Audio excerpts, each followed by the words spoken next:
ፊልማችን የሚጀምረው በሃሪሰን አርካንሳስ ሲሆን በጓደኞቹ ዘወትር ወፍራም እየተባለ የሚሰደበውንና የሚንገላታውን የዋውን ብራንደን በርሊስወርዝን እንመለከታለን።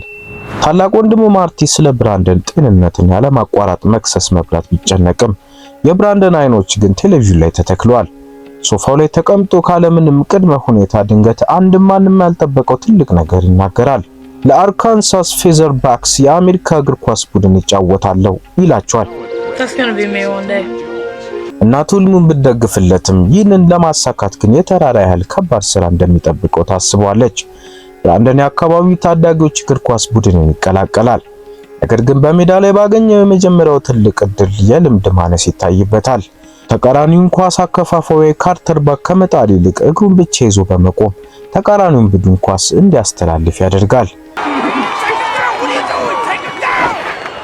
በዚህ የተናደደው አሰልጣኝ ከእንግዲህ የመከላከል መስመር ላይ በፍጹም አትጫወትም ብሎ ወደ ተጠባባቂ ወንበር ያባረዋል።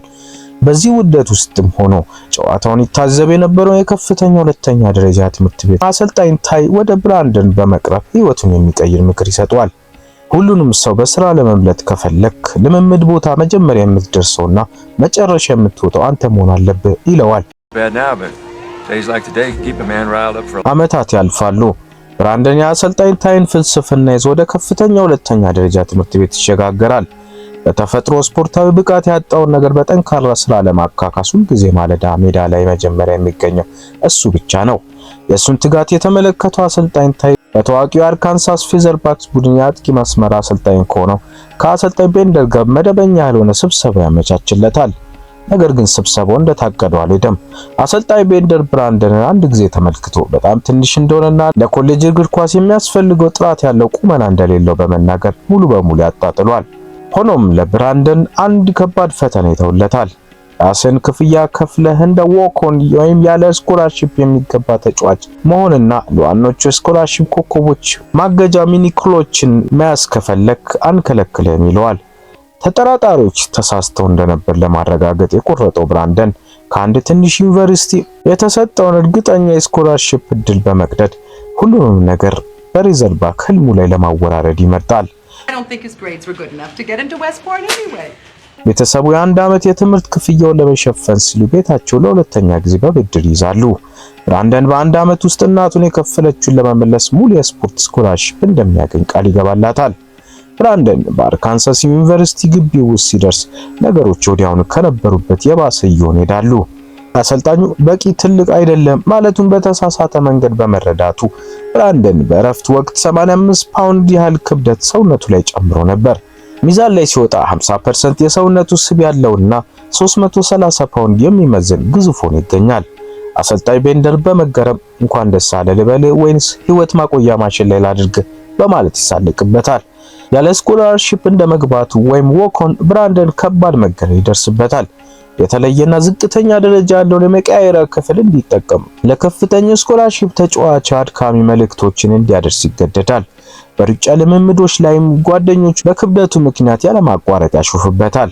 ነገር ግን ብራንደን ተስፋ ከመቁረጥ ይልቅ ጥብቅና እንደ ሮቦት የሚመራ የዕለት ተዕለት ልምምድ ይከተላል።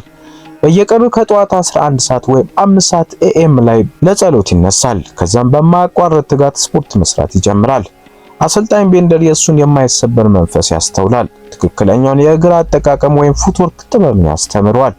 በሱ መመሪያ ስር ብራንደን አስገራሚ ለውጥ ያደርጋል።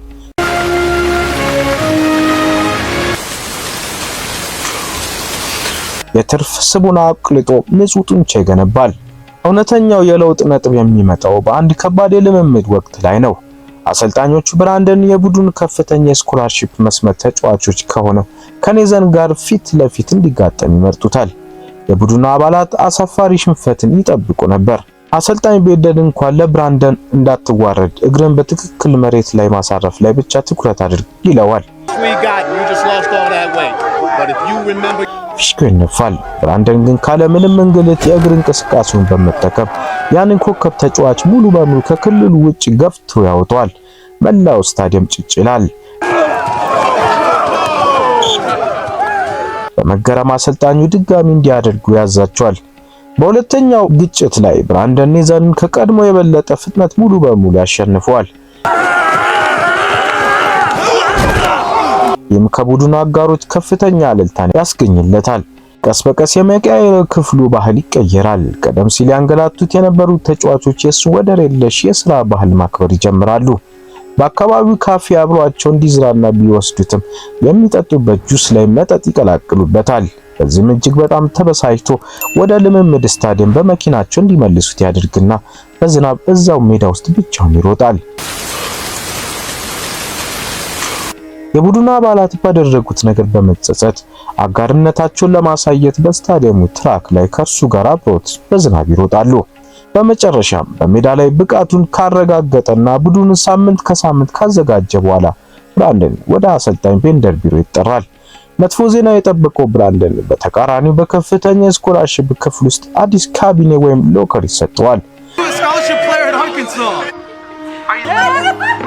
ከማይፈለግ ተራ ተጫዋችነት ተነስቶ ለናፈቀ ዩኒቨርሲቲ ሙሉ ወጪው የተሸፈነለትና የተከበረ ተጫዋች በመሆን የማይቻለውን ነገር በተግባር አሳካ። ብራንደን ስኮላርሺፕ ካገኘ በኋላ ቢሆን ጥረቱን ለአንድ ሰከንድ አላቆመም። እንደ አውሮፓ አቆጣጠር በ1997 ከባድ የፍሎሪዳ ጨዋታ ላይ የአይን እይታው በድንገት በመደብዘዙ ምክንያት ስህተት ሰርቶ ቡድኑ እንዲሸነፍ ምክንያት ይሆናል። ነገር ግን ጥፋቱን በሌላ ሰው ላይ ከማላከክ ይልቅ በጋዜጣዊ መግለጫው ላይ በድፍረት ቀርቦ ዛሬ የኔ ጥፋት ነበር በማለት ኃላፊነቱ ሙሉ በሙሉ ራሱ ይወስዳል። በመቀጠልም ወፍራም መነጽር አድርጎ ወደ ሜዳ ላይ ይመለሳል። ጓደኞቹ ክላርክ ኬንት እያሉ ቢቀልዱበትም እሱ ግን በፈገግታ ጨዋታውን ይቀጥላል። በሚቀጥል የውድድር ዘመን ቡድኑ በተከታታይ ሽንፈቶች ውስጥ ሲያልፍ ዩኒቨርሲቲው አዲስ ዋና አሰልጣኝ ይቀጥራል። አዲሱ አሰልጣኝ ቡድኑን ከዜሮ ለመገንባትና ነባሮችን ተጫዋቾች ለመቀየር ሲያስብ ብራንደን ይህ የብዙዎችን የነገ ተስፋ ሊያበላሽ እንደሚችል በማስረዳት ቡድኑን እንዳይበትን ይለምነዋል። የአሰልጣኙን ልብ ከነካ በኋላ ብራንደን ጓደኞቹን በሙሉ ሰብስቦ በረፍት ማለዳ በ9 ሰዓት ወይም 3 ሰዓት ኤኤም እየቀሰቀሰ አስገራሚ ልምምድ ያሰራቸዋል። የሱ መሪነት መላውን ቡድን ይለውጠዋል። ይህም በዚያው ዓመት 57 አዳዲስ ያለ ስኮላርሺፕ የሚገቡ ወይም ወኮን ተጫዋች ቡድን እንዲቀላቀሉ ያነሳሳል። በብራንደን መሪነት የአርካንሳስ ሬዘርቫስ ቡድን ታሪካዊ ድሎችን ማስመዝገብ ይጀምራል። ጠንካራውን የአለባማ ቡድን ሳይቀር በከፍተኛ ውጤት ያሸንፋሉ።